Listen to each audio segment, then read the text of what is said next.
This is your F. Santos ng Dagdag Kaalaman, Munting Kaalaman, at ang ating session ngayon ay tungkol sa security awareness. At ang ating objectives na yun ay upang mapataas ang kamalayan ng ating mga security sa pagiging vigilance at alertness sa bawat kanilang duty at maiwasan ang mga insidente sa pamamagitan ng maagap na obserbasyon at tamang reaksyon. Well, bago tayo magsimula, huwag mong kalimutan na i-share at i-like kung ito yung nagustuhan.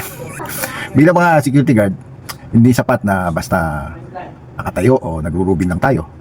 Tandaan natin, ang tunay na depensa ay nagsisimula sa kamalayan sa ating paligid o AOR. Ito ay nagsisimula sa tinatawag na situational awareness na ating tinatalakay.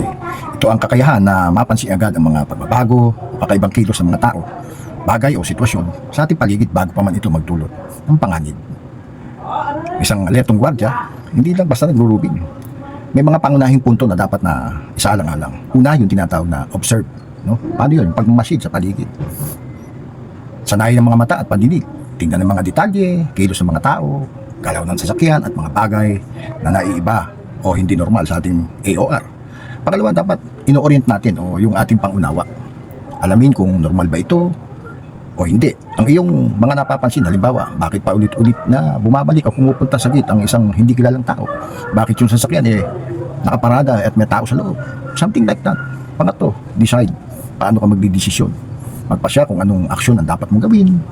I-report o i-approach o obserbahan pa. And of course, pass the ball. Call your officer kung may officer.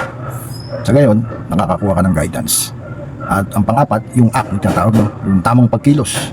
Agarang gawin ang manararapat nang hindi lumalabag sa SOP o naglalagay sa panganib sa sarili at sa iba. Ganyan ang isang security guard na alerto, vigilance. Kaya sa ating mga kasikyo, patuloy tayo nagpapaalala at nagsishare ng munting kaalaman, dagdag kaalaman sa abot ng ating kakayahan. May mga karaniwang pagkakamali tulad ng pagre-relay lang sa CCTV pero hindi tumitingin sa paligid. Ang talong masama kung hindi pa nagmo-monitor ng CCTV. Yung pagiging komportable sa duty, no, sa ating mga post. Kaya minsan nawawala yung alertness. Sabi nga, relax. No? Ito pa, paglalaro o pagbababad sa cellphone habang naka-duty. Hanggat maaari, iwasan na natin yan, tigilan na natin yan.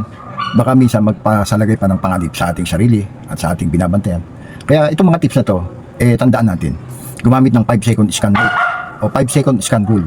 Every 5 seconds, tumitingin. Nakakatingin yung mga bodyguard. Ano sila, di ba? Yan ang 5-second rules. Iwasan yung monotony sa duty. Dapat lagi nating i-rotate yung ating observation.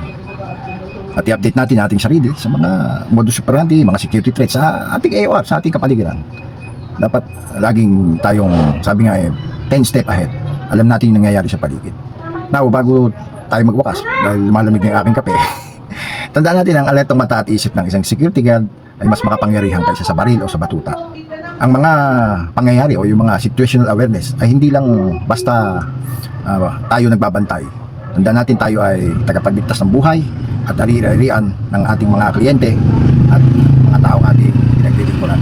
Muli, ito ang inyong F. Santos ng Dagdag Kaalaman at Munting Kaalaman. Maraming po salamat sa inyong patuloy na suporta at panonood, pagla-like, pag-share at pag-comment. Magandang umaga po sa ating lahat at ingat po tayong palagi. Mabuhay!